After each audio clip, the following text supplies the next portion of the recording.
So in our last class, we treated linear programming, and we were able to solve two illustrations. The last part of the question, we couldn't solve it because it was already late, which was shadow price. And we expect that you would have gone ahead to complete the question because it's just shadow price. You can use the first example that we did under Oshimiri to complete the requirement number B of ICAN Limited. Okay. In any case, today we are going to be looking at cost volume profit analysis. So far, so good. We have about 3 or 4 topics to cover. Okay. We have CVP analysis. We have risk and uncertainty. All right. We have risk and uncertainty. Then we have learning curve. We have learning curve. Okay. So these are the 3 outstanding scope that I have with you. So the biggest among them is the risk and uncertainty. I will check with the FM students, possibly, if I have not started risk and uncertainty with them, then in that case, I'm going to merge you when I get to risk and uncertainty. I will merge you with the FM student because it's the same thing, only that the scope of the scope of risk and uncertainty under performance management is bigger than that of financial management. But the preliminary scope, they are the same. So I will merge you together when we get there. But in any case, let's move on. Let's talk about cost volume profit analysis. Please, you can open to the material at your end. All right. So let me use, okay. Should I use this or I should just, okay. You open to the material at your hand. Let me use my working notes to express myself. All right. Okay.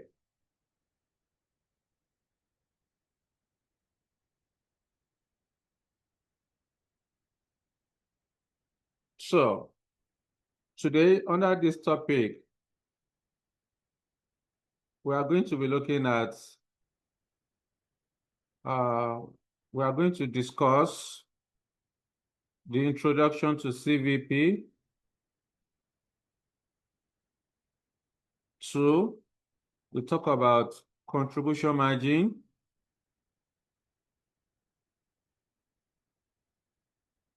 Contribution margin and contribution margin ratio.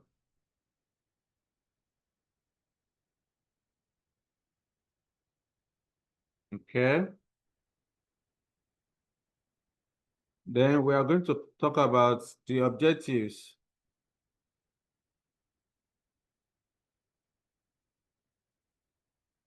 Before we talk about objective, we talk about margin of safety. We discuss margin of safety.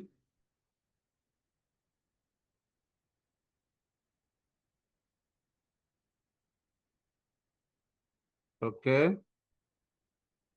Then we are going to dissect the objective of CVP.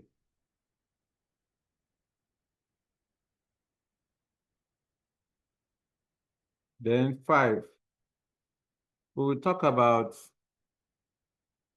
limitation or underlying assumption first. Assumptions of CVP. Then 6, limitation of CVP. Then 7, we talk about multi-product.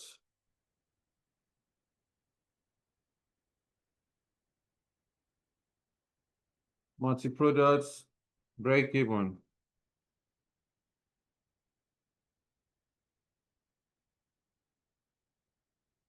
All right. So these are the scope that we are going to look at. All right. The 5 and 6, just go to your notes and read them through. All right. In any case, let's talk about CVP. What do you understand by CVP? CVP represents the application of marginal costing technique to establish a relationship between cost, volume, and profits at different activity level. It is also, let me put it down. CVP represents the application of marginal costing technique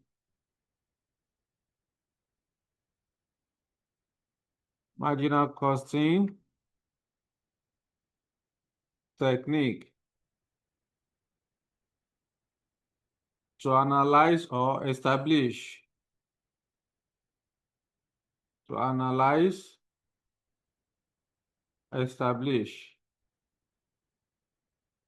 the relationship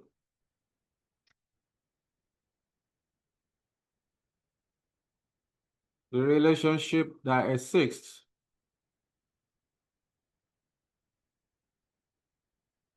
between cost, volume, and profits at different activity level.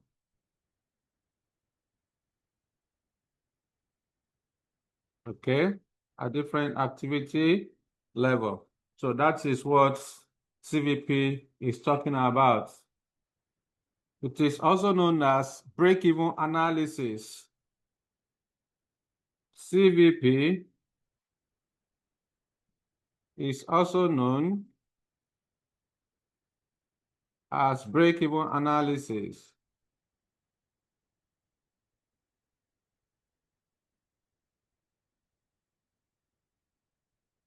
Which represents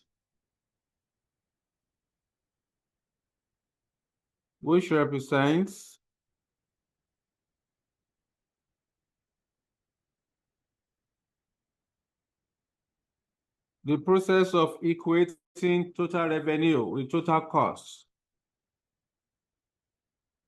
Or we can say, let's put a full stop there. Break even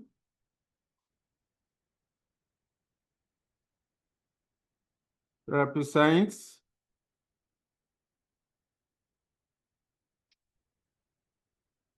let's call it break-even point. Represents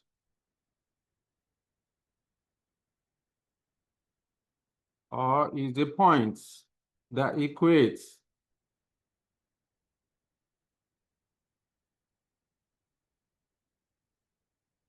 total revenue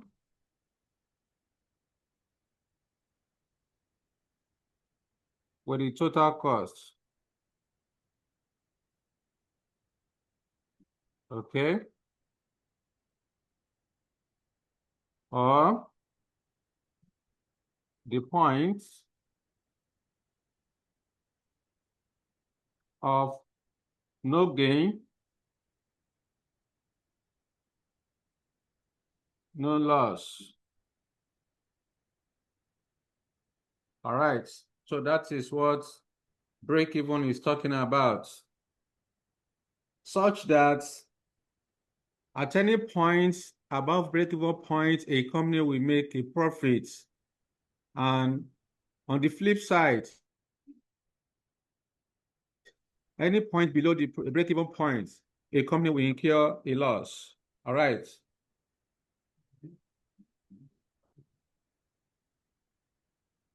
Any points above break-even,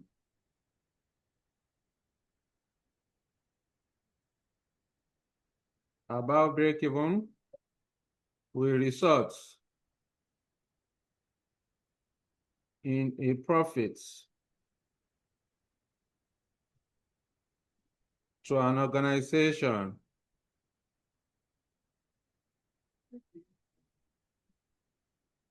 On the flip side,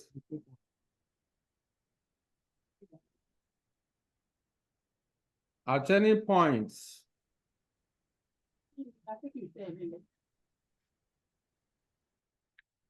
below the break-even point,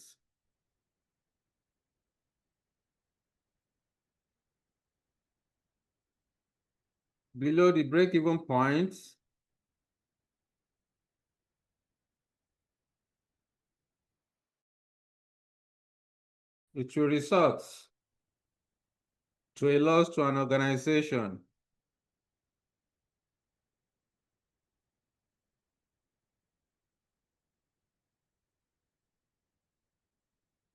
All right. So that's the introduction to break-even. All right. Now let's talk about contribution margin. Even though we have done this severally during our previous classes, but let's talk about contribution margin in a proper perspective. Contribution margin represents the difference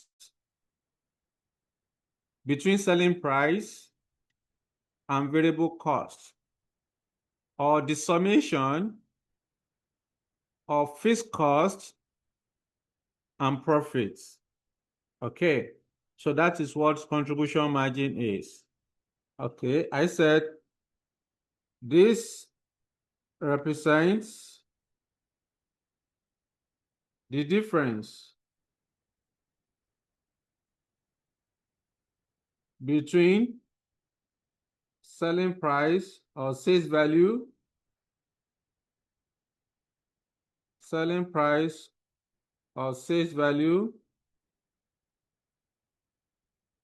and variable costs per unit or total variable costs.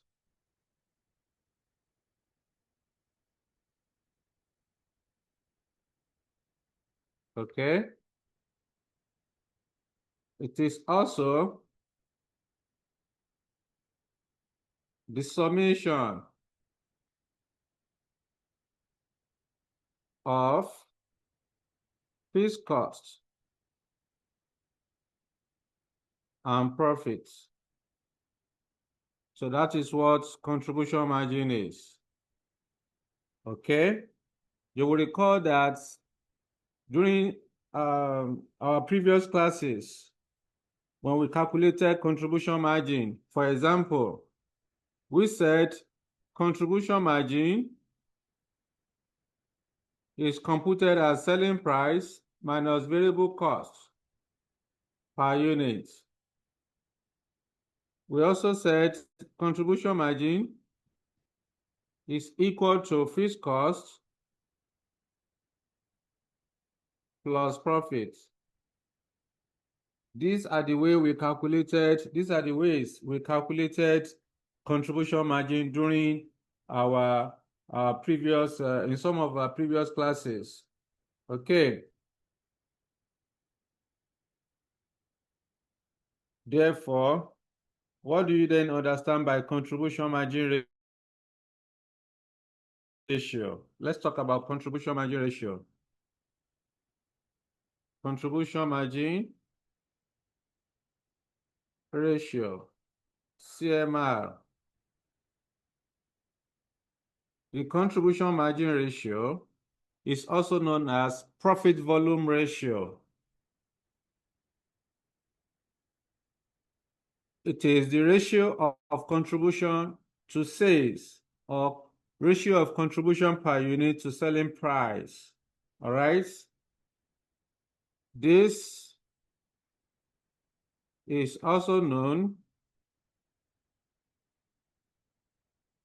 as profits volume ratio, PVR.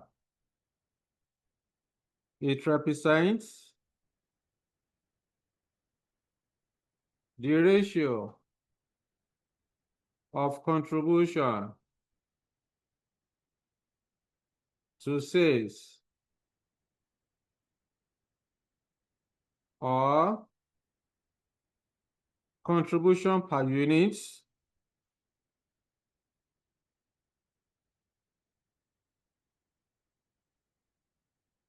to selling price.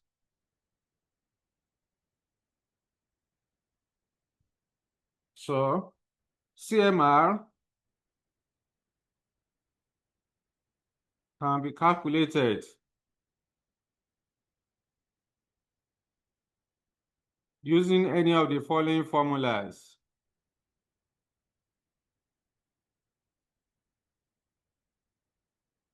Using any of the following formulas, depending on the information available. Sorry for the break in transmission. I was locked out. Sorry, let's continue. And thank you for holding on. Let me reshare.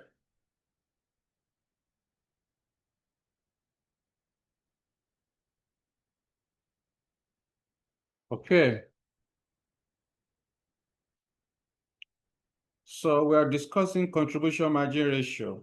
And I said that if you are given the contribution, total contribution, and then total sales in the question, then contribution margin ratio will be computed as total contribution divided by total sales. Now, if in the question you are given selling price and variable cost, and you are now asked to calculate contribution margin ratio. So in this case, contribution margin ratio will be computed as selling price minus variable cost per unit divided by selling price. Okay. Also, if in the question you are given sales value, right? You are given fixed costs, you are also given profits, but you don't have contribution. Then in that case, contribution margin ratio can be calculated as fixed cost plus profits divided by sales. Okay. So these are some of the formulas that you can use to calculate contribution margin ratio. So now that you know how to compute contribution margin ratio, then we can then proceed to discuss margin of safety. Let's talk about margin of safety. Okay. What do you understand by margin of safety? MOS.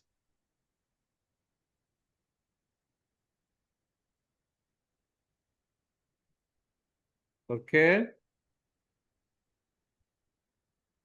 The margin of safety represents the extent to which output can fall before a company will begin to incur loss.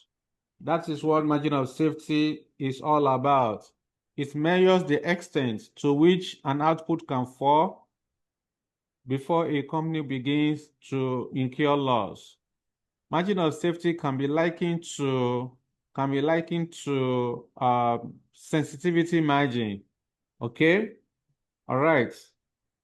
So I said margin of safety, this represents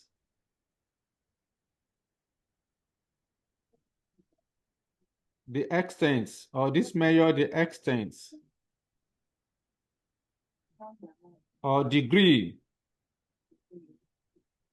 to which an output can fall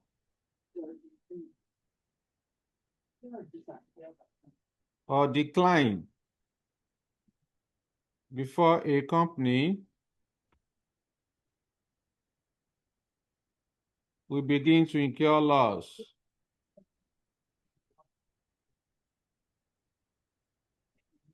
Okay, so that is what margin of safety is all about. You want to know, what if our output fall by a specific percentage?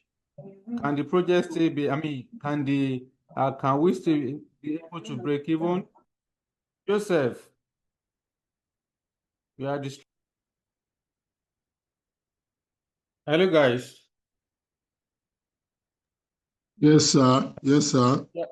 Thank you for holding on. I'm really sorry. I think it's better now. Let's move on. Hopefully, there won't be any disruption again. All right, let me share my screen with you.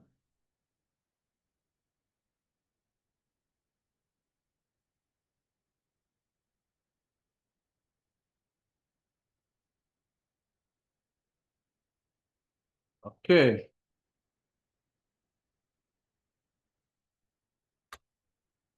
Recording. Oh, it's actually recording. I thought I'll stop it since. Wow. Okay. Let's continue. Yes, I was talking about margin of safety, how to calculate margin of safety. So you can either calculate margin of safety as budgeted sales value minus break-even point of sales, or you can say margin of safety is budgeted sales units, all right? Budgeted sales units and break-even point of sales units. Break-even points. Okay. Break-even point of sales units. Okay. All right. So the formula below can then be used to calculate margin of safety. If examiner wants you to calculate margin of safety in value in naira, then we can say margin of safety is calculated as budgeted sales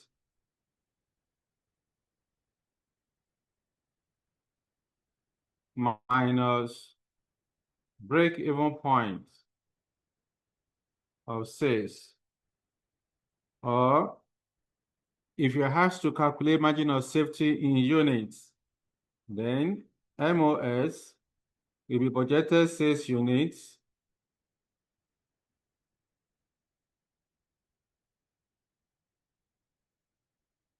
minus the break-even point in units.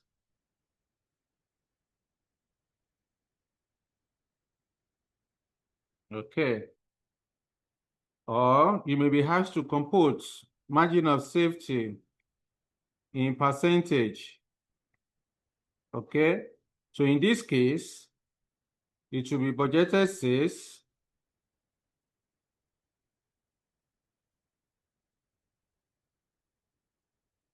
minus break-even points of sales over budgeted sales.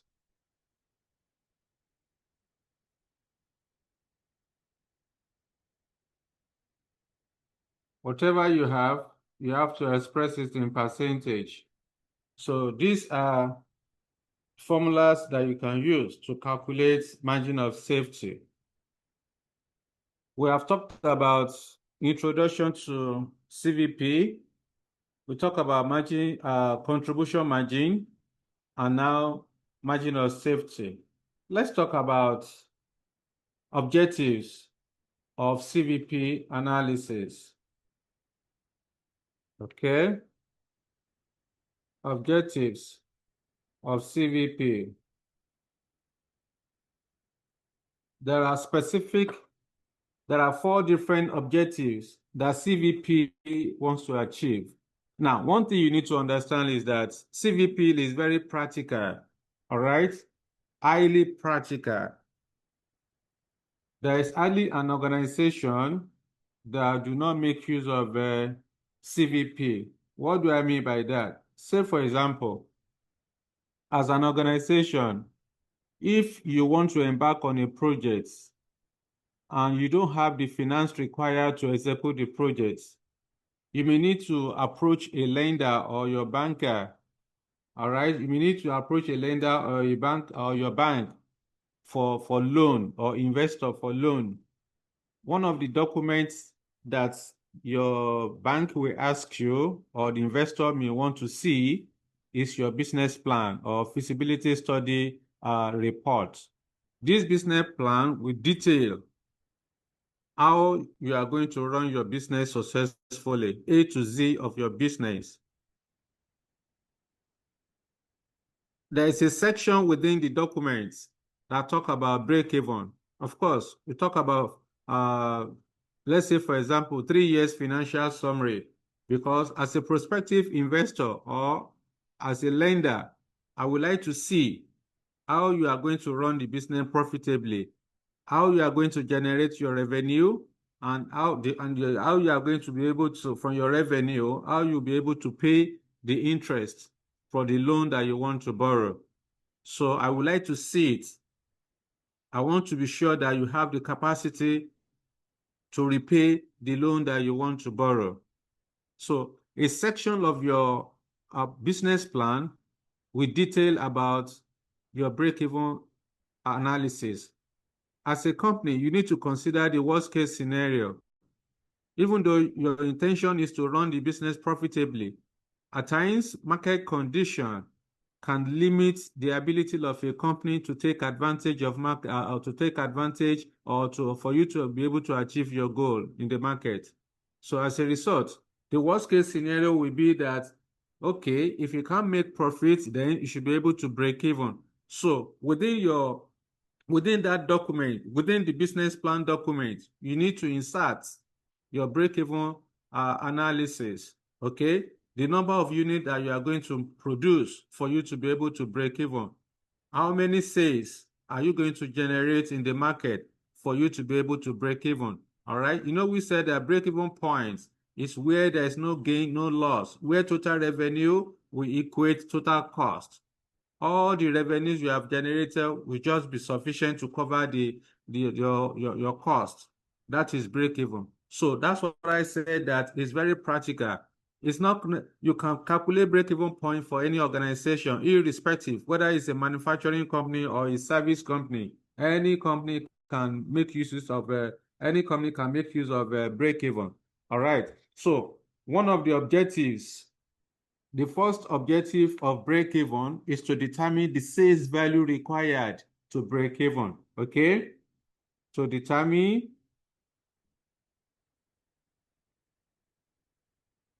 the sales value required to break even. Now, let's say, for example, you are a new company. Maybe you are a tech company. You are new in the industry, or you just want to start. All right? So you are now preparing your budgets. You want to know how many units. Priska, please mute. Always mute yourself. So as a company, you want to know how many sales value are you going to generate for you to be able to, how many sales are you going to make in the market for you to be able to break even, all right? So in this case, if in a question examiner is asking you to calculate break-even point to achieve, to determine the sales value required, all right, then in this case, the formula to use would then be break-even point in naira equal to the fixed cost divided by contribution per unit. Sorry, this is the naira. So divided by contribution margin ratio. Contribution margin ratio. So this will give you the sales value required to break even. Anytime you want to determine or you want to calculate the sales value needed for you to be able to break even as an organization, just divide your fixed cost by the contribution margin ratio. All the fixed costs you are going to incur in the business. For example, the rents, the salaries, okay, the utility, any kind of fixed cost that you are going to incur, add all of them together, then you determine your contribution margin. Okay, determine your contribution margin ratio. All right, so you deduct it. I mean, you divide it. Whatever you have, you give it the sales value you must make in the market for you to be able to break even. Then, second objective is to determine the units required. The units required to break even. For this one, only a manufacturing company is into will produce units because you, as a service company, you don't have anything to do with units. But the first one, the sales value, yes, as a service company, you can achieve that. But when it comes to units, it's only a manufacturing company that is into production that will be talking about units. Okay, so the formula to use to determine the units required to break even would then be break-even point in units will be calculated as fixed cost divided by contribution per unit. Okay, divided by contribution per unit, CPU, let me put it this way, CPU equal to contribution per unit. Okay, then the third objective, though, as an organization, our objective may be to break even. We don't want to make loss. We just want to ensure that our revenue will cover the entire cost that we are going to incur. But it is also possible as an organization, we want to achieve a targeted profit. So, particularly if a company is new in an industry or a company is just introducing a product into the market, right? So this will serve as a motivating factor for the company. Say, for example, a company may want to earn a targeted profit of 1 billion naira. If I want to make a profit of 1 billion naira, I would like to know how many sales value am I going to generate for me to be able to earn a targeted profit of 1 billion naira? I want to know. It is also possible that you want to determine the units required to achieve a targeted profit before tax. So all of these are something that you need to know as an organization. This will help you. So, for example, now that I've determined the targeted profit, I know the number of units I need to produce for me to be able to earn the targeted profit. In this case, to make the sales, that means I need to ensure that I engage in aggressive marketing to promote the business so that I can achieve my targeted profit. Because if you don't do that, certainly it will just be a plan.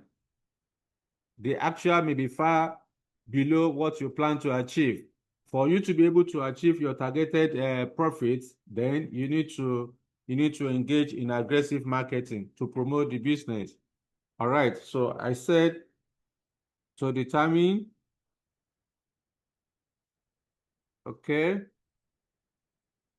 let me rewrite that, to determine the sales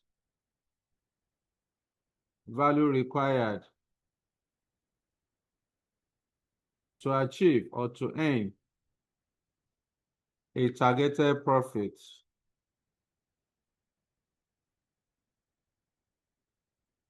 Okay, before tax.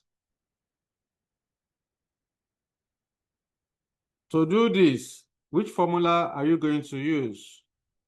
So break-even point in Naira to achieve a targeted profit would then be fixed cost plus targeted profit before tax divided by contribution margin ratio.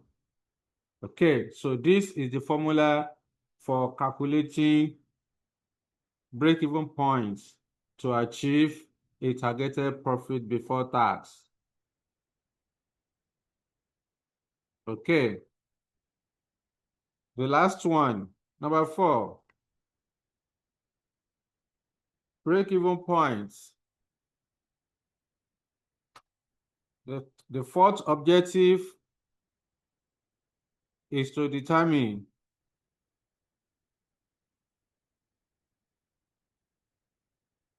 let me rewrite it.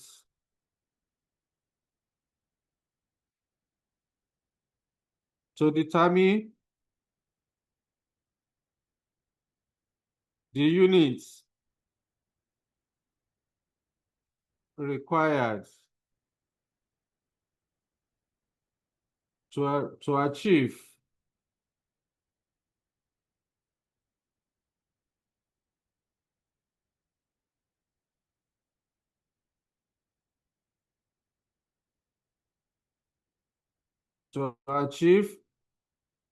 a targeted profits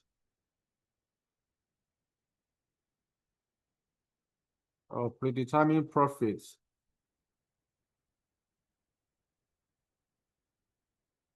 before tax. Okay, so whenever you want to calculate break-even points to achieve a targeted profits, break-even point in unit to achieve a targeted profit before tax, then the break-even point in units will be calculated as fixed cost plus targeted profits before tax over contribution per unit. You will notice that anytime we are talking about break-even points in Naira, the denominator is CMR, contribution margin ratio. And anytime we talk about break-even points in units, then the denominator is contribution per unit.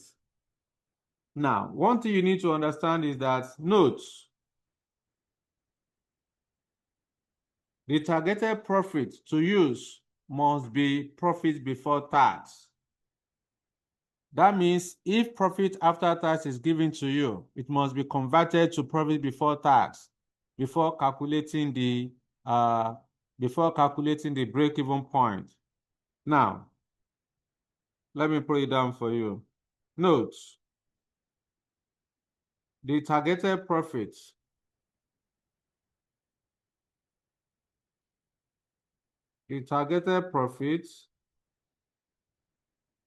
must be profit before tax.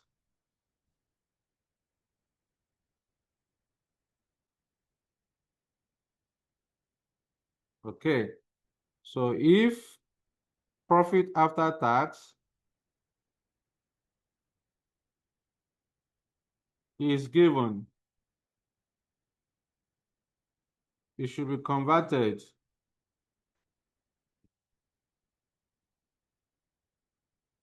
to profit before tax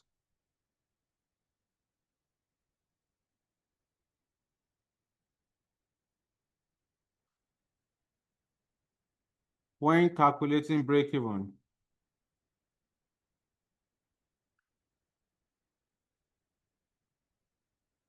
Okay. So that will take us to the fifth formula. So if examiner is asking you to calculate break-even point in units to achieve a targeted profit when profit after tax is given, then which formula are you supposed to use? Okay. So determine the sales value required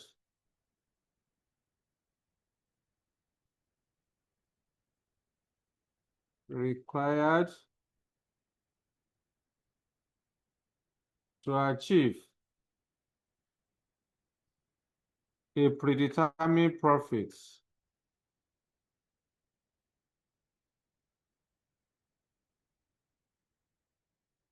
where profit after tax is given. So if you are given a profit after tax and you have to determine sales value to achieve a predetermined profit, in this case, break-even point in Naira will be calculated as fixed cost plus targeted profit after tax over 1 minus company tax rate, all divided by contribution margin ratio.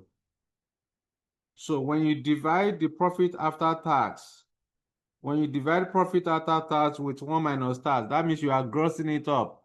You are returning it to before tax. Okay? So that's that. The last one, number 6.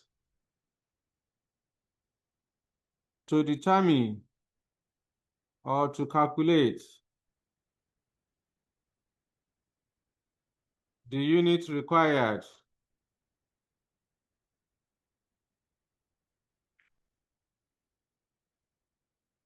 to earn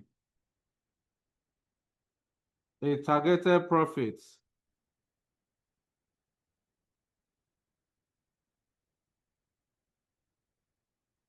where profit after tax is given.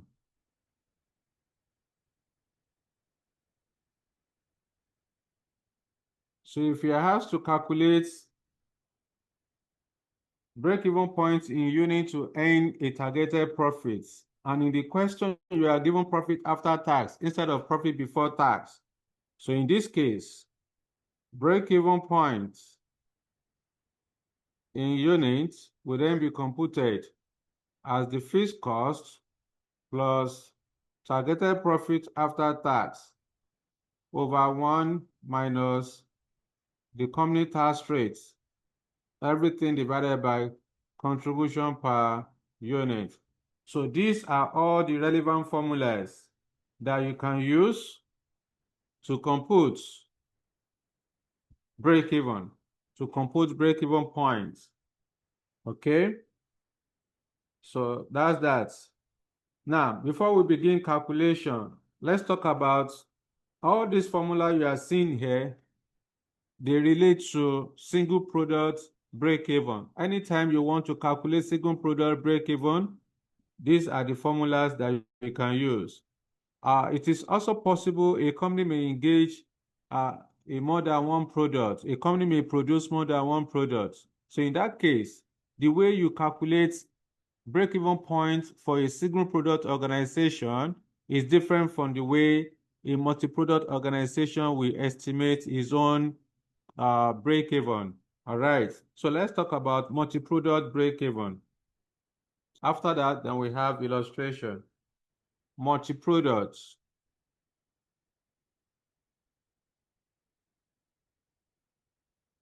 Break-even. All right. Okay. A multi-product organization is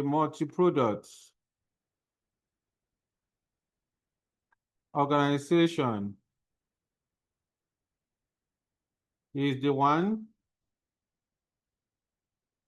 that produces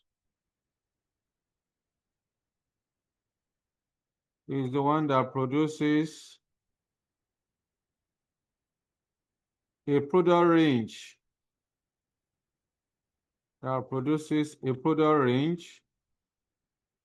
or that produces range of products.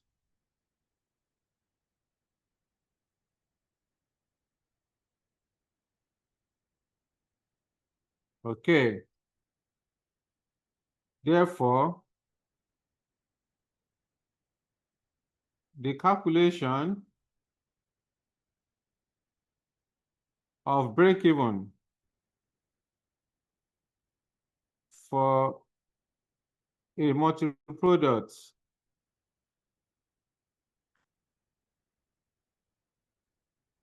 organization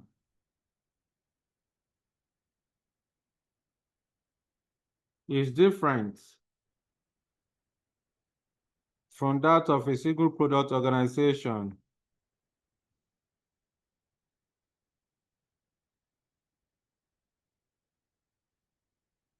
Okay? This is because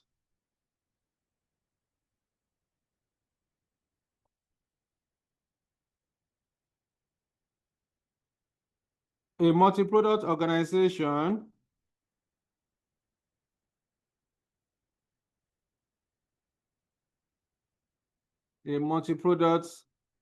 company will have different selling price,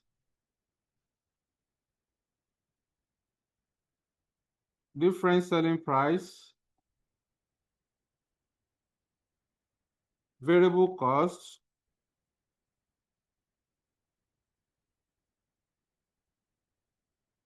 or profits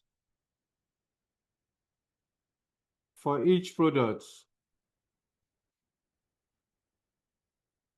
Okay. Therefore, when calculating break-even point for a multi-product organization, the following procedures should be considered. Okay, so procedures, steps involved in calculating multi-product break-even.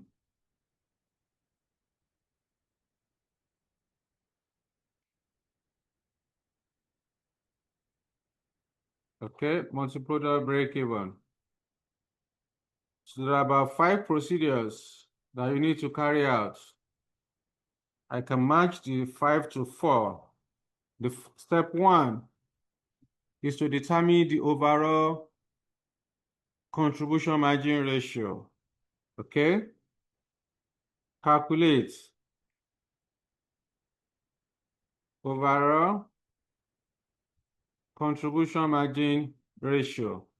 This is the contribution margin ratio for the company as a whole. It has nothing to do with any of the products.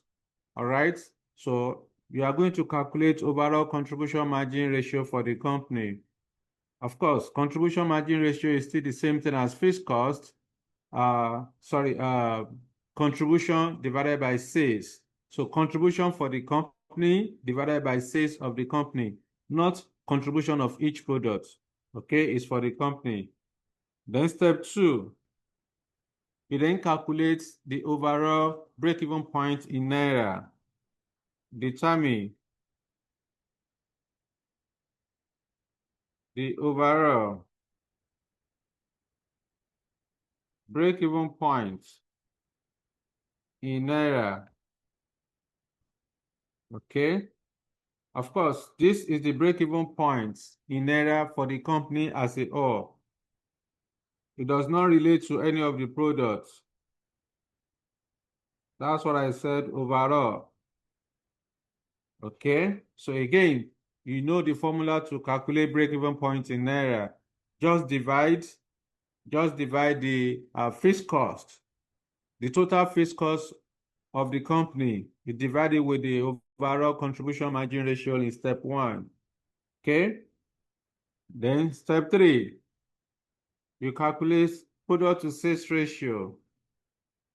Calculate profit to sales ratio. Profit to sales ratio or sales mix. Calculate sales mix. How do you do this? This is computed by dividing the sales value of each product with the total sales value.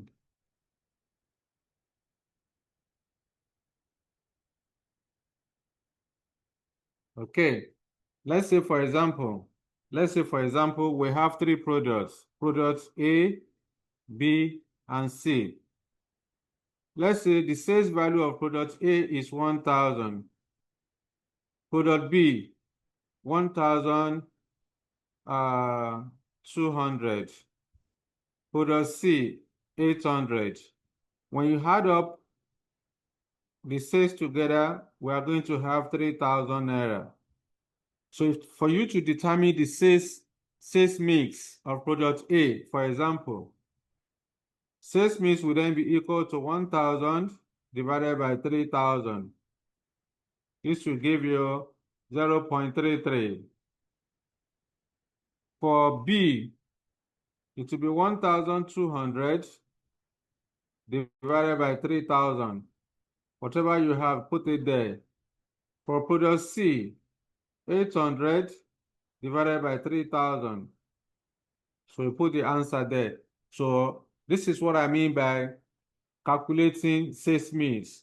That is, we divide the sales value of each product with the total sales value. So whatever you have will then be, at all time, at the end of your calculation of your sales mix, the total must be equal to 1. Okay, the total must be equal to 1. So that is how to calculate sales mix. This one is 0.4. Then this one will be 0.27 then. No. Yes, this should be 0.27. So at the end of the day, this must be equal to 1. All right? So that's how to determine sales mix. Then number 4, step 4, you calculate break-even point in Naira for each product. Calculate break-even point in Naira for each product.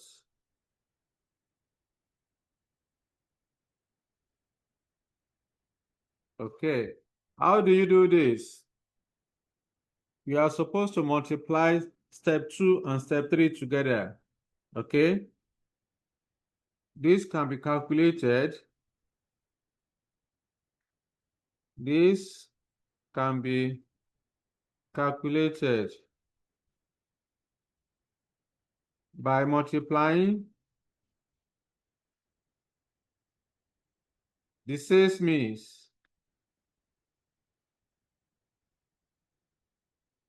of each product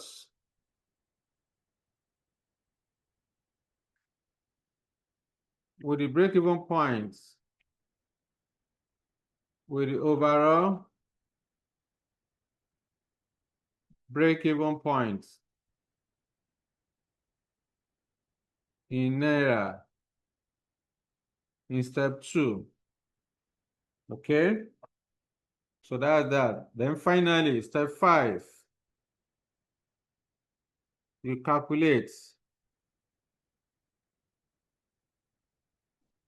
determine the break-even points in units. How do you do this? This is estimated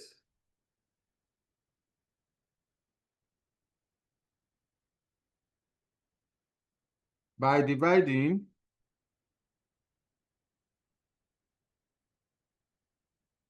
the break-even point in error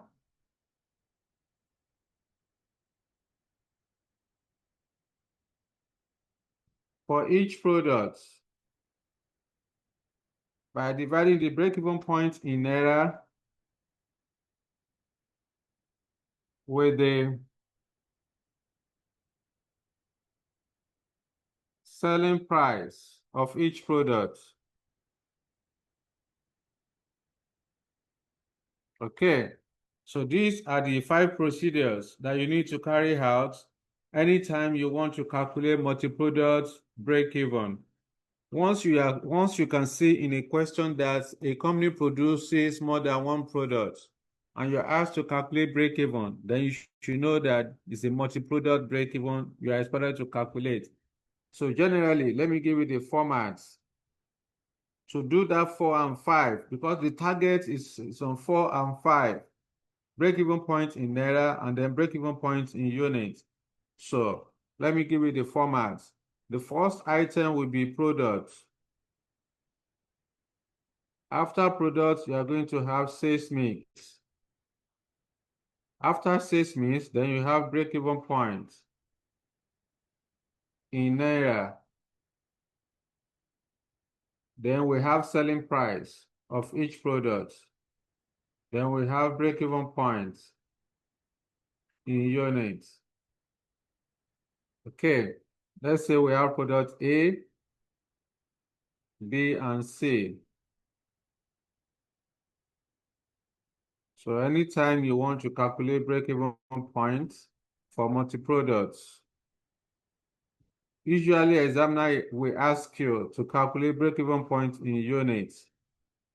So for a multi-product organization, you will not be able to calculate break-even point in units at a first instance. So you need to follow that procedure. All right, so put the sales mix here. All right, then the break-even point in naira that you have computed in step 2, you put it here. So to now get the break-even point in naira for each product, so you are going to multiply the sales mix of each product. Say, for example, whatever you have here for A, that percentage of sales mix for A, you use it to multiply the total break-even point in naira. Then you post. Do the same thing for B and then C. Then, of course, selling price will always be given to you. Therefore, to now get the break-even point in naira, the break-even points in units rather. So the break-even points in naira you have determined, you divide it by selling price. So that will give you the break-even points in units. That's all. It's pretty straightforward. Nothing is difficult as far as break-even point is concerned or CVP analysis is concerned. So these are all the concepts we want to discuss tonight. And then again, please, like I told you when we started, go ahead, form a note on the assumptions, okay? Form a note on the assumptions of CVP, including the limitation, okay? Put it in your own note. Form a note, a summarized note. Form a summarized note, okay? On the assumptions,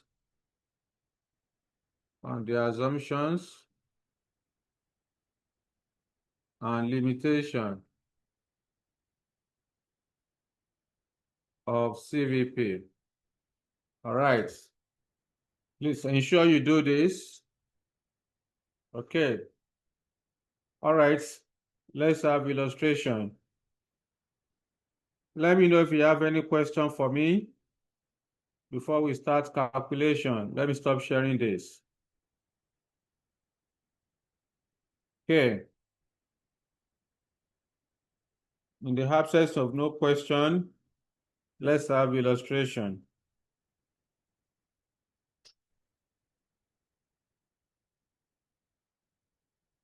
So these are the assumptions. Just write it in your notes. Assumption of CVP, including the areas of application of CVP. All right. Then the limitation. So you can just summarize it, put it in your notes, your class notes.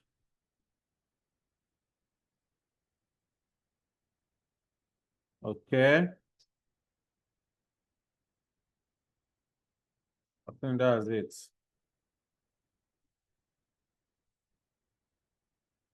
So let's have illustration. We should be able to solve 2 illustrations before we close tonight. Let's start with this one. Illustration number 3. Let's start small. We are going to solve 2 questions under single products. Then we solve 3 illustrations under multi-products. In recent time, ICAN has been testing multi-products break-even more frequently relative to single product break-even. So we are going to do illustration number 3. We also do illustration number 4 by the grace of God. Then let me see, for the multi-products, we do illustration number 6.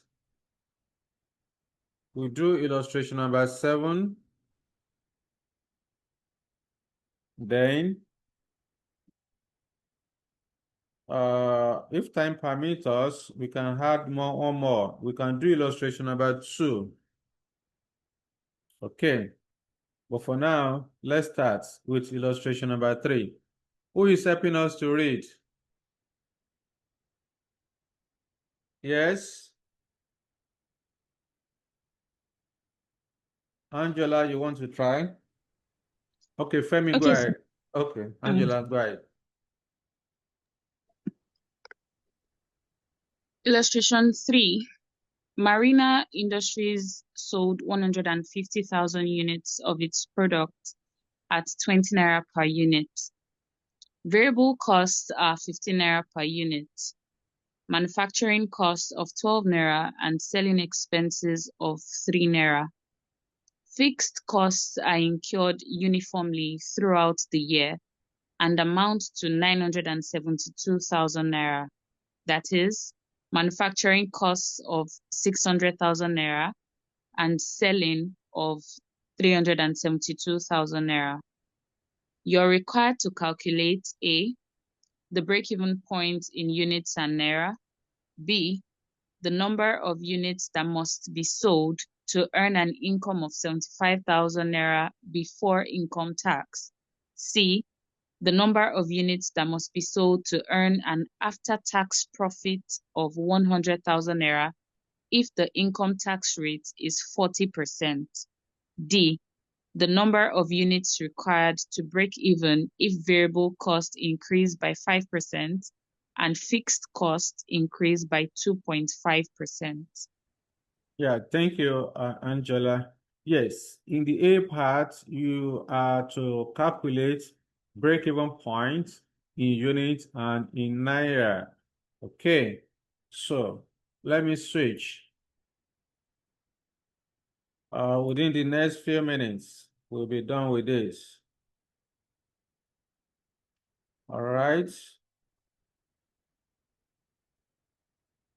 So the name of the company is Marina Limited. Solution. So illustration 3. That's page, let me see,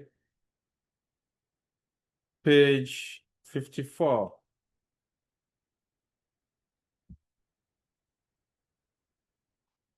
So examiner is asking us to calculate break-even points in units as well as in naira. So if that is the case, I will go to the question to identify selling price and then variable cost.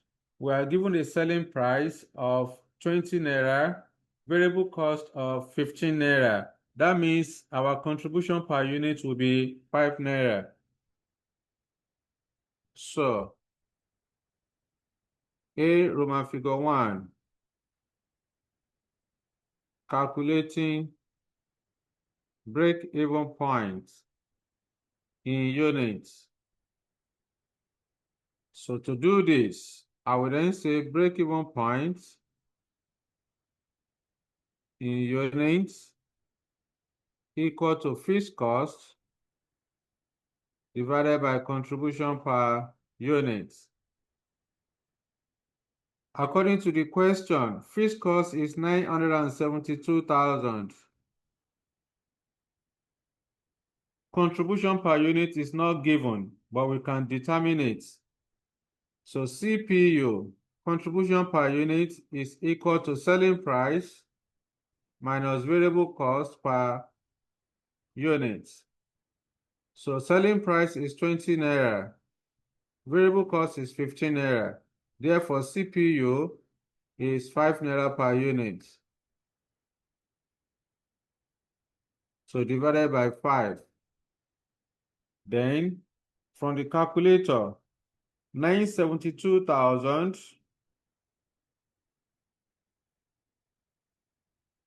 divided by 5. That's 194,400 units.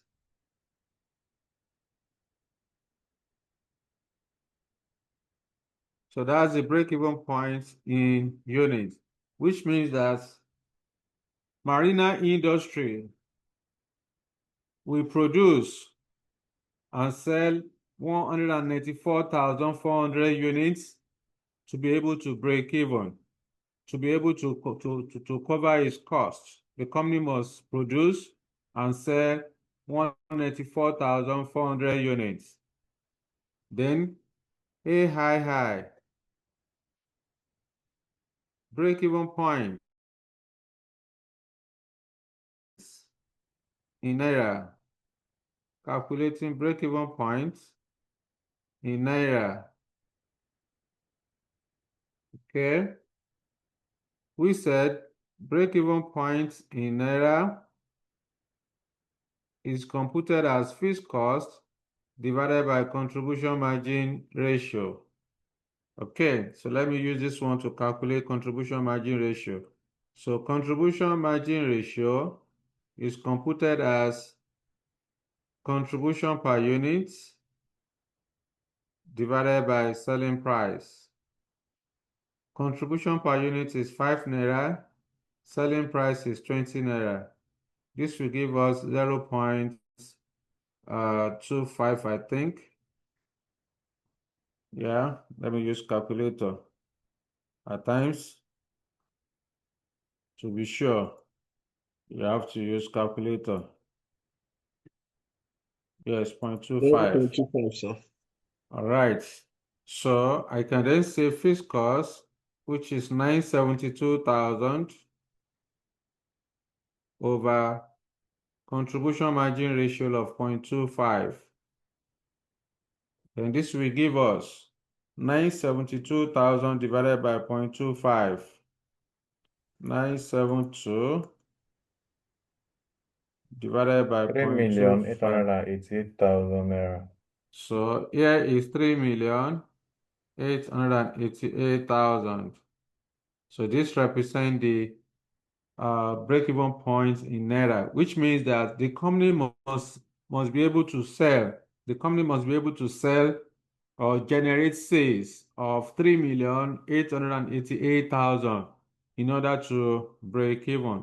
Alternatively, I can say break-even point in naira is equal to break-even point in units multiplied by selling price. We are still going to get the same thing. Our break-even point in units is 194,400 units. Selling price is 20 naira. When you multiply, you still get the same thing as 3,888,000. Okay? So whichever way you look at it, depending on the information available, you can always calculate your break-even point in naira. Then number B part of the question, you are to calculate the number of units that must be sold to earn an income of 75,000 naira before tax. Okay? Units that must be sold. Number B. Determining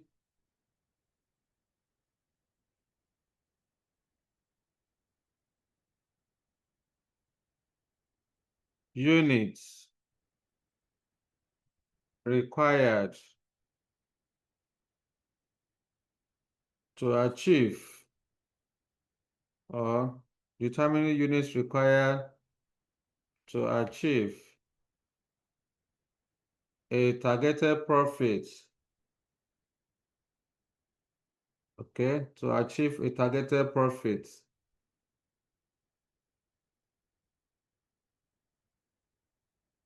before tax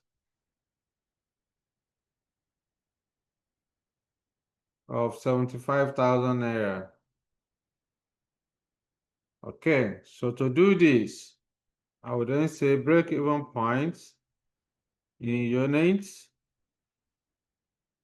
will be equal to fixed cost plus targeted profit before tax over contribution per unit.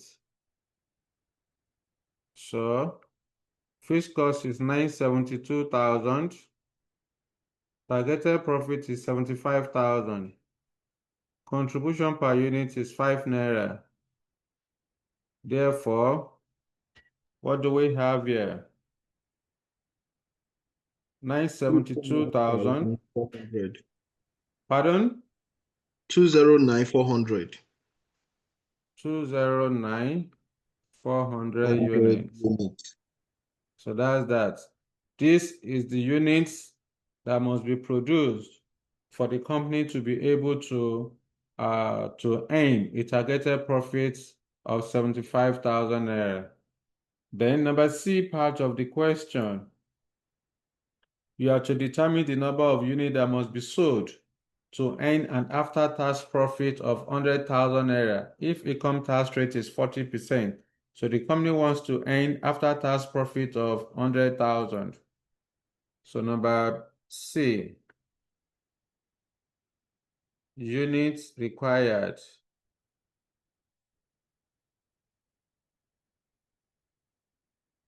to earn an after-tax or to earn a profit after tax of 100,000 naira. So where tax rate is 40%. So like I said, when you are calculating your break-even points, you need to earn a targeted profit. That targeted profit must be profit before tax. So if you are given a profit after tax, you are supposed to convert it to profit before tax. So in this case, I would then say break-even point in units equal to fixed cost plus targeted profit after tax divided by 1 minus tax rates all over contribution per unit. So with this, my fixed cost still remain as 972,000. Targeted profit after tax is 100,000 naira. The company tax rate is 40%. Contribution per unit still remain as 5 naira. Therefore, I will then carry my calculator, 100,000 naira divided by 0.6. 1 minus 0.4 will give us 0.6 equal, then plus 972,000 equal divided by 5 equal to 227,733. Okay, so this is 227,733. Is it 733? Let me confirm. Yes, 733. units. Okay, so that is how to calculate break-even points in units to achieve a targeted profit after tax. Then number D, according to the question, you are told that the number of units required to break even. You should calculate the number of units required to break even. If variable costs increase by 5% and fixed costs increase by 2.5%, if your variable cost is going to change, then your contribution margin will also change. Therefore, first thing first, you need to calculate revised contribution. Let's say this is number D. Revised, we have to calculate units required to break even. Okay. Units required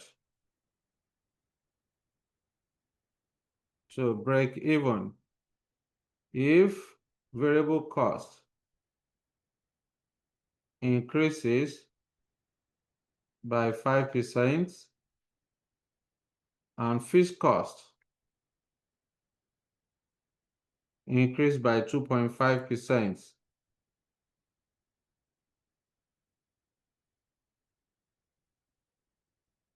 Increase by 2.5%. Okay. So because your variable cost has changed, then your contribution margin will also change. Because contribution margin is selling price minus variable cost. Your selling price still remain constant, but variable cost has increased by 5%. So we need to go and calculate revised variable cost. So break-even point in units will then be equal to the fixed cost has also changed. So I will then come here revised variable costs. To get the revised variable costs, the current variable cost is 15 naira. We're now told that this 15 naira will increase by 5%. So 1.05 multiplied by 1.05. So revised variable cost will then be equal to 15.75. Okay, thank you. So this is 15.75. So then we need to calculate the revised contribution margin or contribution per unit. So contribution per unit will then be calculated. The selling price still remain 20 naira, but variable cost has increased to 15.75. So the difference is 4.25. So that's a revised contribution per unit. Not only that, the fixed cost has also increased by 2.5%. So we need to calculate revised fixed cost.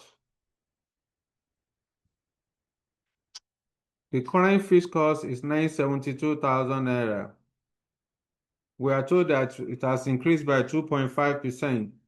2.5% over 100 will give us 1.025. Okay, so you then bring out your calculator to say 972,000. 996,300. 996,300. 996,300. So that's the revised fixed cost. So I can then go ahead and calculate my break-even points in Naira after the change. So the revised fixed cost is 996,300 divided by revised contribution per unit, which is 4.25. Okay, so this will give us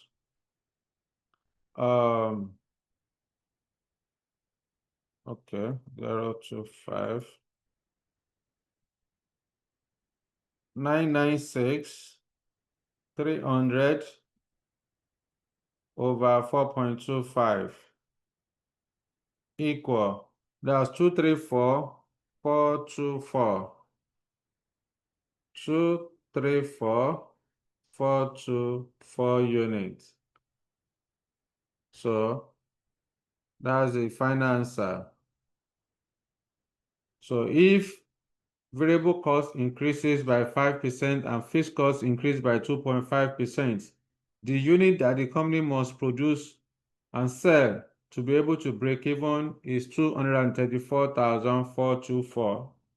All right, so that's that. Let me know if you have any question for me so that we can move to the next one. All right, so let's have one more.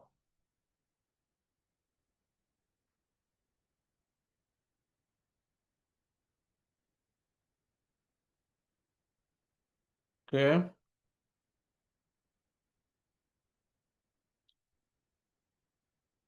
I'll get out.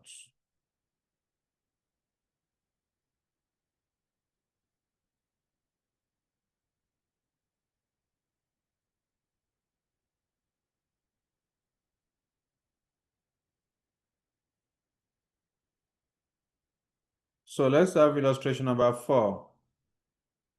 Who is helping us to read it? Illustration 4. Femi, you want to try? Good evening, sir. Yeah, good evening. Okay, sir. The following information is extracted by a financial analyst from the book of Ojupagogo Industries Limited. The sales is 100 million, okay? Then you are required to calculate 1, the profit volume ratio, 2, the break-even point. B, a proposal has been made to increase fixed costs by 10,000 naira. If sales and variable costs remained unchanged, compute a new break-even point. B, Roman figure 2, the company is also considering another proposal for modernizing its existing plant. This will need additional fixed costs of 25,000 naira, with the expectation of saving the same amount in each of the direct material and the direct labor cost. If this proposal is undertaken, compute the profit volume ratio, the break-even point, and the profit of the company. 3. C. Management accounting has an important role to play in decision making. Discuss this statement explaining the concept which may be relevant and enumerate types of decision to which they may be applied. All right, thank you very much. So you are required to calculate profit volume ratio and then the break-even point. All right, so to calculate profit volume ratio, which is the same thing as contribution margin ratio. Okay, this is solution.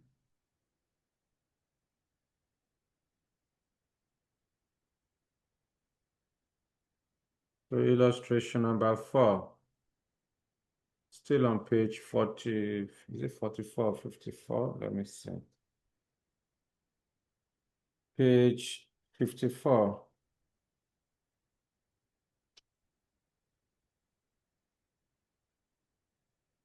All right, so we want to calculate PVR, profit volume ratio. The name of the company is Ojupagogo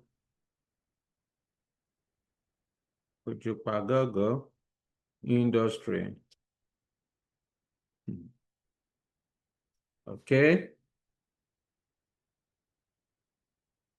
Calculating profit volume ratio. A1. A Roman figure 1. Calculating PVR. And we said that PVR is the ratio of contribution to sales. All right. So PVR is computed as contribution divided by, depending on the information you are given in the question. So in this, when you look at the table given to you, we don't have selling price, and we are not given number of units that make up the 1 million naira sales. Therefore, we cannot calculate break-even points in units. It has to be break-even points in naira. And when you look at the total variable cost, it's 800,000. Therefore, 1 million naira minus 800,000 will give us contribution of 200,000 naira. So, total contribution divided by total sales.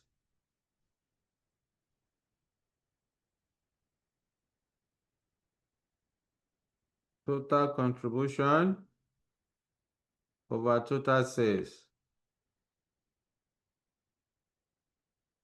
So this is 200,000 divided by 1 million naira. So PVR is 0.20 or 20%. Okay. Profit volume ratio is 20%. High. We have to calculate break-even point. So calculating break-even points. So you need to ask yourself, what kind of break-even point do you want to calculate? Is it break-even point in naira or in units? Like I said, in the question, we are not given selling price, and we don't have number of units that can help us to calculate the selling price. Therefore, we cannot calculate break-even points in units. It has to be break-even points in naira. So, break-even points in naira will be calculated as the fixed cost divided by profit volume ratio.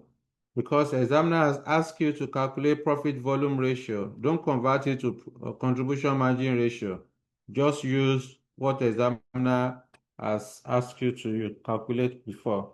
So in this case, our fixed cost according to the question will then be equal to 100,000. Fixed cost from the table is 100,000 naira. So here is 100,000 divided by profit volume ratio of 20%. This will give us 500,000.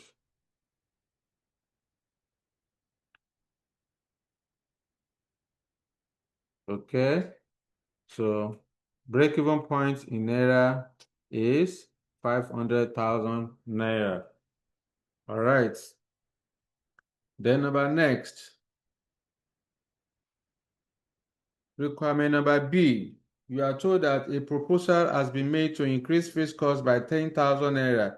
If sales and variable costs remain unchanged, compute the new break-even points. Okay. Number B1. B Roman figure 1. You have to calculate break-even points in naira. If fixed cost increases by 10,000 naira, okay? So, break-even point in naira equal to the current fixed cost is 100,000 naira plus the increase of 10,000 over profit volume ratio of 20%. 110,000 divided by 0.20. This will give us 550,000 naira. Okay, so that's the answer to that.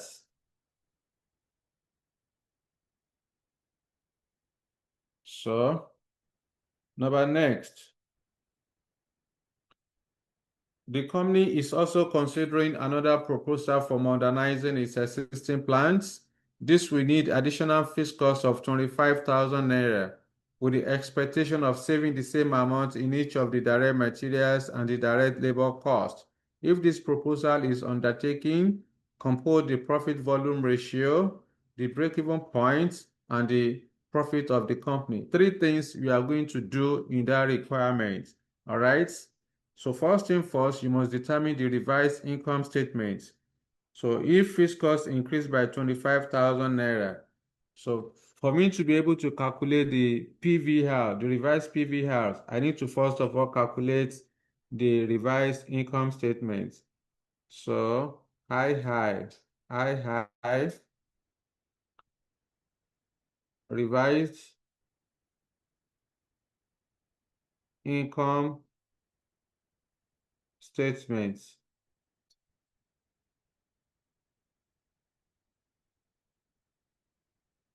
Okay. The first item will be the sales value. Sales value still remain 1 million naira. It hasn't changed. And then I will less variable cost. According to the question, if you like, you can list your variable cost one after the other, or you just add up the entire variable cost of 800,000. Then you add 50,000 naira to it. All right, or you do it one by one. So whichever one you want, whichever way you want to do it, you are good to go. But it's better to list it one after the other. So we have direct material. The current direct material is 300,000. You are told that your fixed cost will increase by 25,000 naira with the expectation of saving the same amount from direct material and direct labor, which means that if you save 25,000 naira from direct material, it means that your direct material will reduce by 25,000. So this is 275,000. Direct labor is the same amount, 300,000 minus 25,000 saving. So 275,000. The next one is variable factory overhead, 80,000. Variable factory overhead,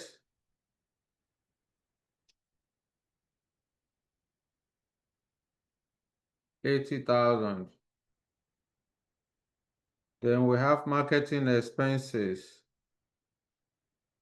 Variable marketing expenses to be 70,000. We have admin expenses. According to the question, admin expenses is 50,000. Okay. Then you add everything together. 550 plus 200, that's 750. Yeah, it's 750,000. 750 minus 1 million will give us 250,000. This is the revised contribution margin. From the contribution margin, we less period cost, fixed cost.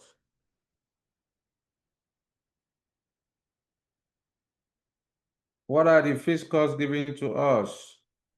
We have factory overhead to be 50,000. Factory overhead, 50,000. Next one. Manufacturing expenses. Manufacturing or marketing expenses. Marketing expenses. Marketing expenses. 30,000. Admin, fixed admin expenses, 20,000. You are now told that additional fixed overhead will be incurred. So additional fixed costs.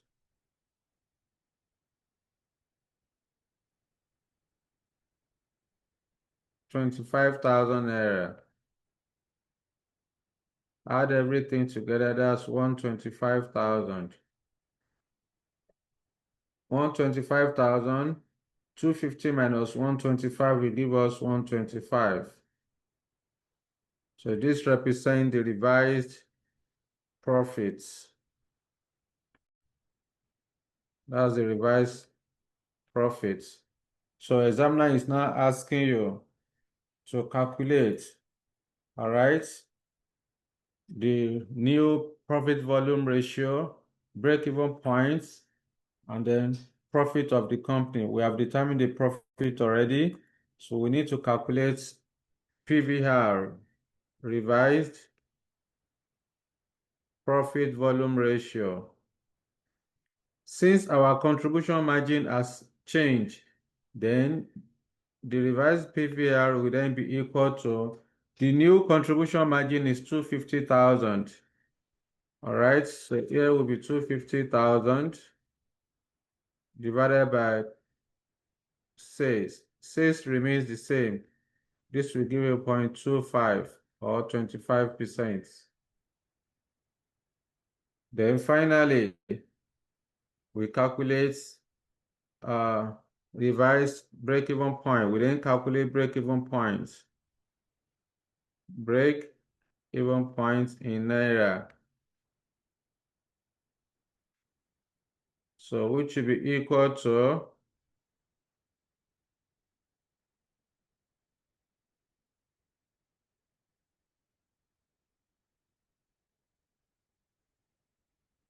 the revised fixed cost is now 125,000 naira. Okay. Then profit volume ratio is 0.25. So what do we have there? 500,000. 500,000. Okay, 500,000. All right. So that's that. That's that.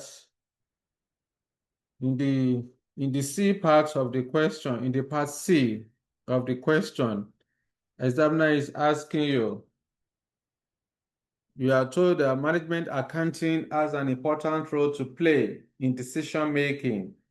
Discuss these statements, explaining the concept which may be relevant, and enumerate types of decision to which they may be applied. All right? So examiner is simply asking you to explain the concept of marginal costing technique and the principle of relevant costing. I've already told you, anytime an examiner is talking about decision making, the first thing that should cross your mind is marginal costing concept.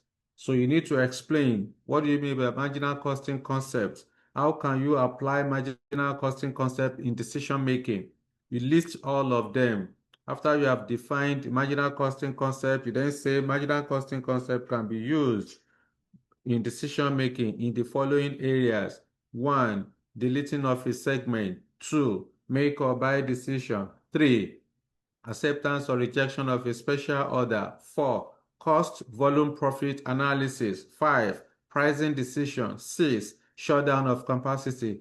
7, adding of a new segment. 8, linear programming. 9, optimal product mix decision. So these are the areas in which you can use or you can apply marginal costing technique. So that's what the examiner is asking you. The second concept is relevant costing. It's relevant costing principle. Okay, so you then explain what is relevant costing. Relevant costing are costs that are directly attributable to a course of action in making managerial decision. For this purpose, the following are the attributes or quality of relevant costing. You talk about future, you talk about incremental, then you talk about a cash flow. By the time you begin to talk about each of them, you have gone, you almost have a full page of your answer booklet. This is what the examiner is asking you to do. All right. So again, anytime you are asked to talk about or to discuss a concept that can be used for decision making, you need nobody to tell you. It has to be marginal costing concept in conjunction with relevant costing principle. Okay, so that's that. When you go to the golden book, you see the explanation in details. Let's move on. Okay, this is we still have about 18 minutes more. Let me see if we can solve one question. We can solve one question. Yeah.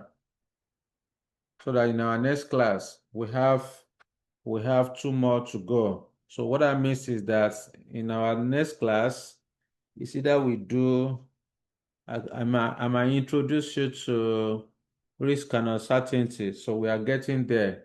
All right, we are getting there. But let's have one more to close the day. Let's have a question under multi-products. All right. Yes, Femi, talk to me. Sir, sorry, before you go to that one, I want you to, when you were explaining to us, you said if we are asked to calculate maybe a break-even point, targeted profit, and we are supposed to use before tax. And if we are given after tax, we are supposed to convert to before tax. So I Yes. was thinking that maybe you just explain how can we convert before tax. Is it the normal way, Abi? I Are you don't. not there when we solve the question? Okay. eh. We See convert from your after tax to before see tax. your see your life outside. The question the question we just solved is not even up to 30 minutes ago. It Okay, started I will doing check. YY. The first No, question we no, maybe solved. maybe it's when I went to take water. So The first I'll question go we over it. solved. Hold on. The first question we solved under Marina illustration requirement number C. You are told that the number of units that must be sold to earn an after-tax profit of 100,000 naira in income tax rate, if income tax rate is 40%. That's it. We have it now. Hmm? Maybe you are not online when I did that. Okay, Femi, Ah, sorry, sir. it's all right. No, So, yes, go ahead. okay. You wanted to say No, something. and what I wanted to say is that there is a fixed cost plus targeted profits before tax. And there's one that if we are asked to calculate number of profit available, that we are going to use after tax.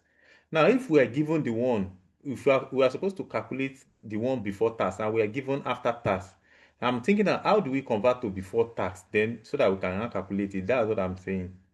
Nah, You know, Shebi, the that's question that what. we solve is after tax. They gave us after tax. So, what's now is your concern? What's your question? My concern is, suppose we are given after tax and we are supposed to calculate that number of units achieved before tax. So how do we now convert that after tax to before tax before we can now use it? You are still confusing yourself, Femi. Eh. This is it here now. Examiner told you that you should calculate, Oh, okay. you should determine you need to earn a profit after tax of 100,000. And I told you that you have to convert the profit after tax to before tax. Oh, So okay. the profit after tax is 100,000. So to now convert it I to get after it now. tax, to count it to before tax, you have to divide it by 1 minus tax. Oh, I understand it. Sorry, sir. Now I understand. Sorry, sir. Okay It's okay, then. sir. Thank you, sir. You're welcome.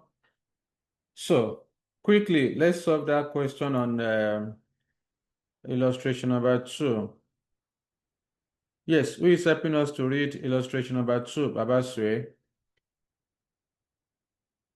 Okay, let me read. What is break-even point? To answer that, break-even point is the point where total revenue equates total cost. That is the point of no gain, no loss. B. Babasue Nigeria PLC manufactures 4 products at its Abidjan plant for the coming financial year. Its budgeted sales and cost structure for the product are as follows. The budgeted fixed cost for the same period amount to 4 million naira. You are required to determine the number of units of each product to be sold for the company to 1. Break even, then 2. Earn a profit of 2 million naira. So we want to calculate break-even points. Examiner is asking you to calculate break-even points to break even. Sorry, you calculate break-even point to earn a profit of 2 million naira. All right. So quickly, let's look at this. First is to calculate number of units of the product to be able, the company will be able to sell in order to break even. Then 2, to earn a profit of 2 million. Which one am I sharing? Is it the question or the working notes? Okay, let me just. All right. Solution.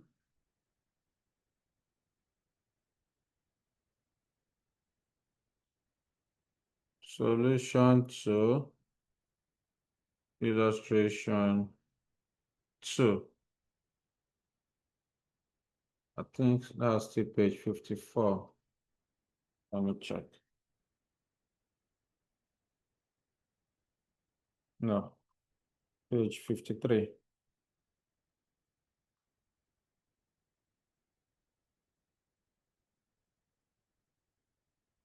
So now you can see that from this question, you will see that Babasue Nigeria Limited produces 4 different products. Product A, B, C, and D. Therefore, the way you calculate break-even points in units for a single product will be different from the way we are going to calculate for multi-products, which is Babasue. So in this case, what are you supposed to do?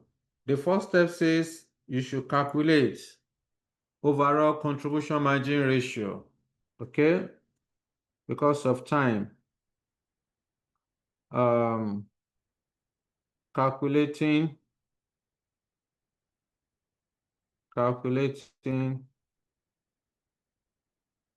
break-even points, 6 units. Let me check again. Required to determine the number of units of each product to be sold. Okay. Calculating number of units.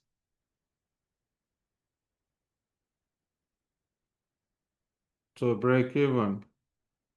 Okay, we want to determine number of units to break even. This is Babasue PLC. So we want to determine number of units required to break even. There are 5 different procedures to achieve this. There are 5 different procedures you are going to carry out. Step 1 is to calculate overall contribution margin ratio. So I will say contribution margin ratio. This will be the contribution margin ratio for the company as a whole.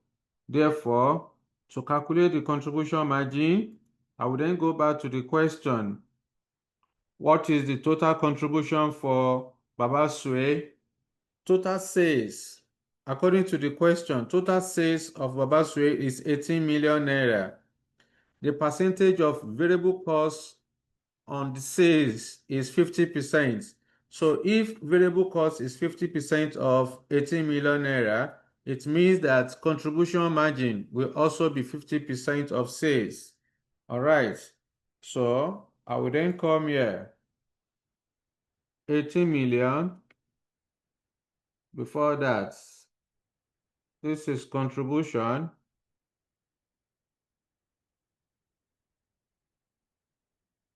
Total contribution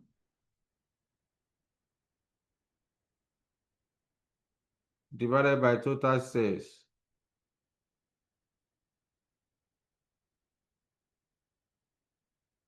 So to get the total contribution, we are given total sales to be 80 million naira, and we are told that variable cost is 50% of total sales. If variable cost is 50% of sales, then contribution is balance of 50% of the sales, then divided by total sales of 80 million. Therefore, contribution margin ratio will then be equal to 9 million over 18 million, which is equal to 0.50 or 50%. So contribution margin ratio is 50%. Working number 2, or step number 2, you need to calculate overall break-even point in naira. Okay, so I would then say break-even point in naira for the company as a whole would then be equal to fixed cost divided by contribution margin ratio. According to the question, fixed cost is 4 million naira. So fixed cost is 4 million naira. Contribution margin ratio is 50%. Therefore, break-even point in naira is 8 million. 8 million naira. Step 3 says you should calculate sales mix. So sales mix. To get the sales mix, you are supposed to divide the sales value of each product with the total sales. So for product A, the sales value of product A is 2250. So let's restrict our numbers to 1,000. So 2250 divided by 18,000. What do we have there? 2250 divided by 18,000. That's 0.1, that's 12.5%. 0.125 or 12.5%. Then for B,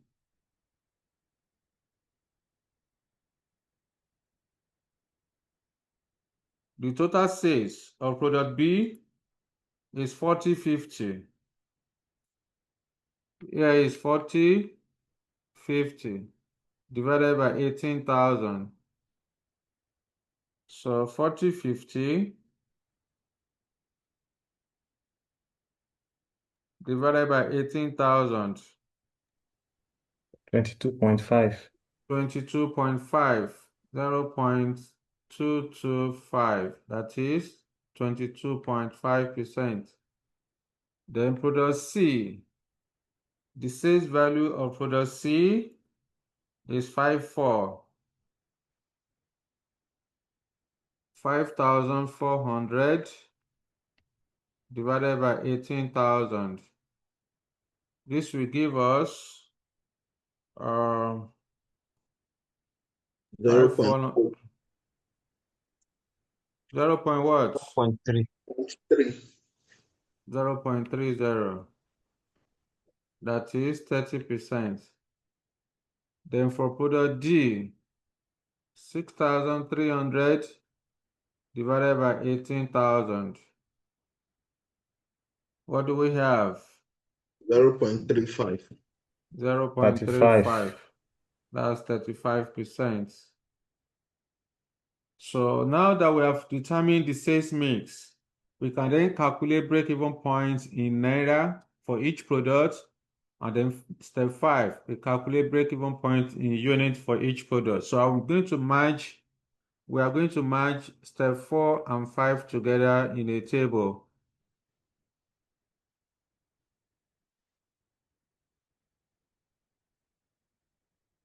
Okay.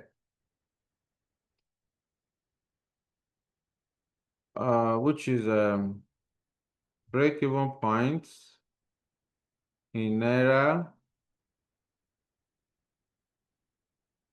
and break-even point in units. Okay. So create equivalent for products. Sales mix. Break-even points in naira. Selling price. Break-even points in units.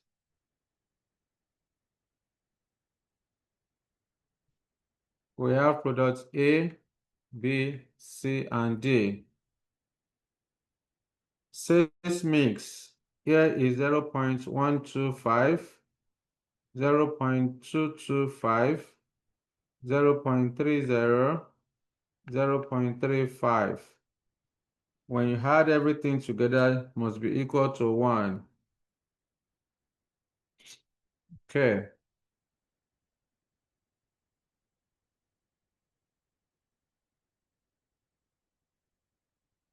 There is 1. So the break-even point, the overall break-even point in naira we computed was 8 million naira. Write out everything in full, 8 million. Then we have a selling price. Selling price for product A, according to the question, is 100 naira. So 100, 450. 100, 450, 300, then 200. So these are the selling price. So the next we need to do is to then compute the break-even point in naira. To do this, I will then carry my calculator, 8 million naira, 8 million naira multiplied by 0.125 equal to 1 million naira. So break-even points in naira for product A is 1 million. To now get the break-even point in units for product A, I will divide the break-even point in naira of 1 million naira by 100 naira per unit of the selling price, which is 10,000 units. Then for B, 8 million naira multiplied by 6 mils of 0.225 equal to 1.8 million. Then 1.8 million naira divided by selling price of 450 divided by 450, that's 4,000. 4,000 units. Then 8 million naira multiplied by 0.3, 8 million multiplied by 0.3, that's 2.4 2.4. divided by this is 2.4 divided by 300 naira, 8,000 units. 8,000 units. 8,000 units. Then 0.35, 8 million multiplied by 0.35, 2.8. 2.8 million divided by 200. 14,000 units. That will give us 14,000 units. So this is how to calculate break-even points in units, okay, for multi-product organization. Finally, requirement number 2.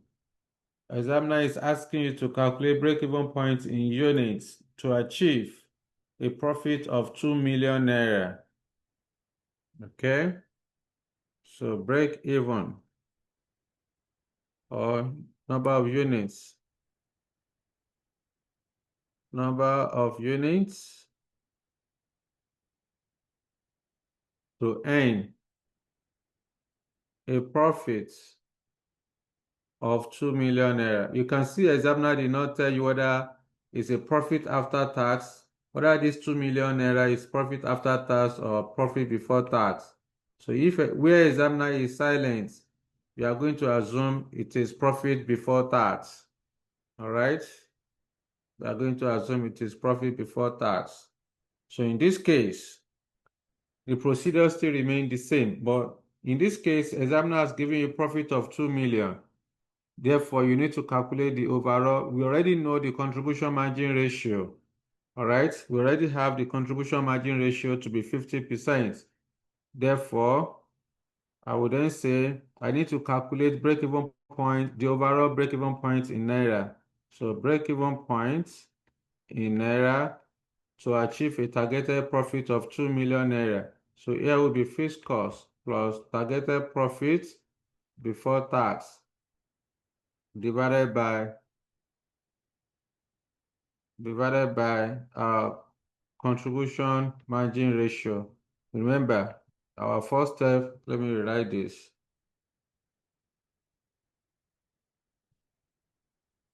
Our first step will then be to calculate the overall contribution margin ratio, which we have computed as 50%.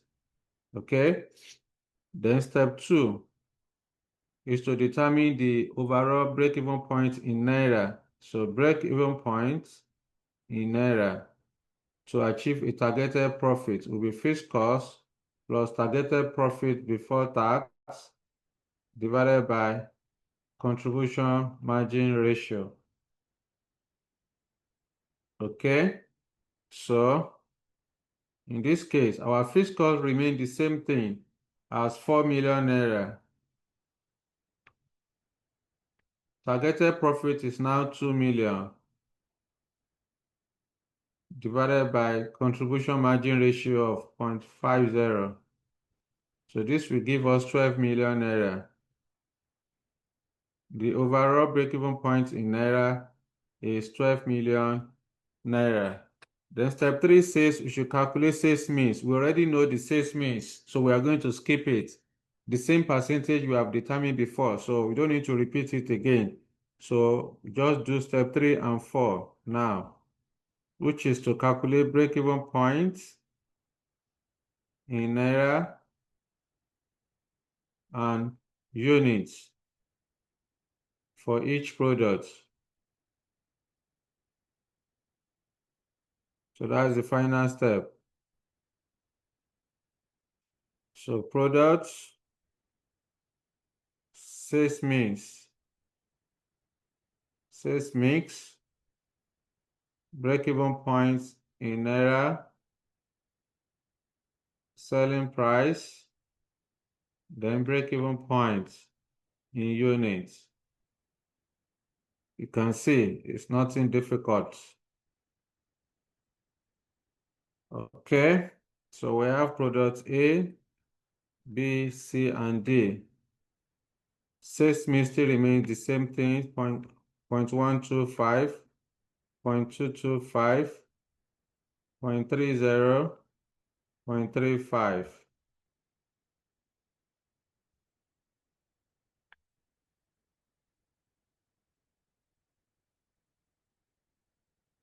Okay, let me push this one a little bit up, 0.35.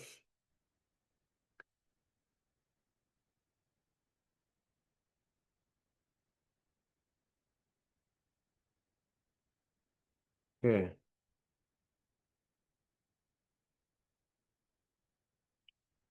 There is one.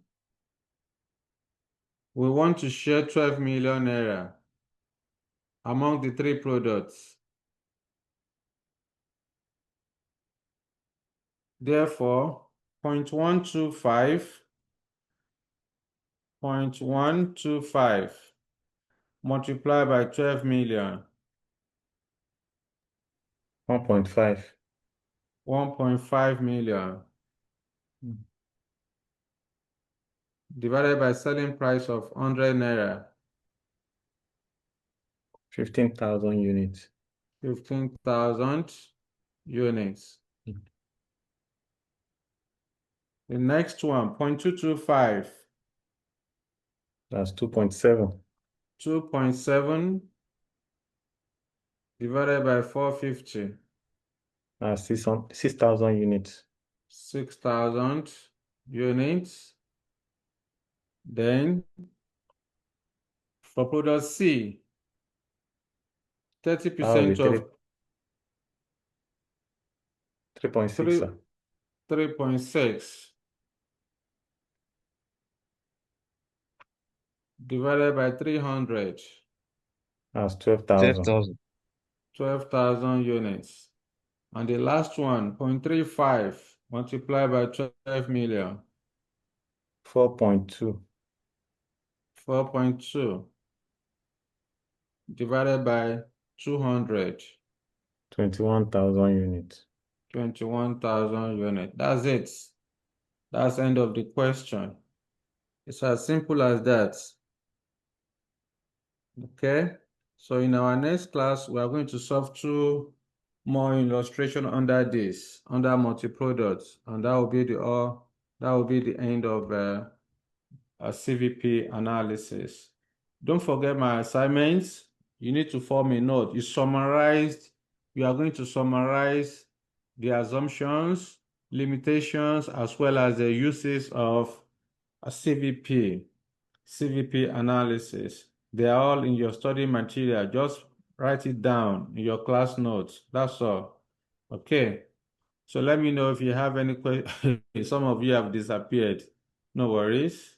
It's okay. Yes, let me know if you have any question for me so that we can close the class. Any question? All right. So Yes, sir. Just help us to drop the material. Yes, sir. No problem. In the absence sir. of no further question, I want to say thank you for your patience. I will see you next week by the grace of God when we shall continue the class. Good night, everyone. Thank you, Good night, sir. Thank you, sir. sir. Good night, sir. Good night. Good night, sir. Good night, bro.